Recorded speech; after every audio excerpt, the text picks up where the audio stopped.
তো জয় হিন্দ ভিউয়ার্স। অনেকে আমাকে জিজ্ঞাসা করছিলে যে দাদা রানিং করছি দম কীভাবে বাড়াবো।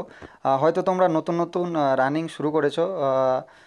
নতুন রানার যারা আছো দেখো, তোমরা শুরুতে হয়তো নিজের টাইম দেখছো 1600 মিটার বা 5 কিলোমিটার, সে এসএসসি জিডির জন্য বলো বা আর্মির জন্য বলো, তোমরা এখন থেকে টাইম দেখো না, শুরুতেই যারা রান করছো। আর একটা সব থেকে বড়ো বিষয়, যেটা রানিং করার আগে তোমাদেরকে ওয়ার্ম আপ করতে হবে, শরীরকে গরম করতে হবে, ঠিক আছে? শরীরকে গরম না করলে শরীরে অনেক রকম খিচাও আসবে এবং দম লাগবে। তো তোমরা প্রথমেই শরীরটাকে গরম করো, ওয়ার্ম আপ করো, ব্যায়াম করে তারপর তোমরা রানিং শুরু করো। আর যারা নতুন নতুন রানিং করছো, তোমরা শুরুতেই লম্বা দৌড়াও, অর্থাৎ 10 কিলোমিটার, 12 কিলোমিটার, 8 কিলোমিটার নিজের গতিতে দৌড়াও, ঠিক আছে? খুব জোরে দৌড়ানোর দরকার নেই। নিজের দমটাকে ধীরে ধীরে বাড়াও, ঠিক আছে?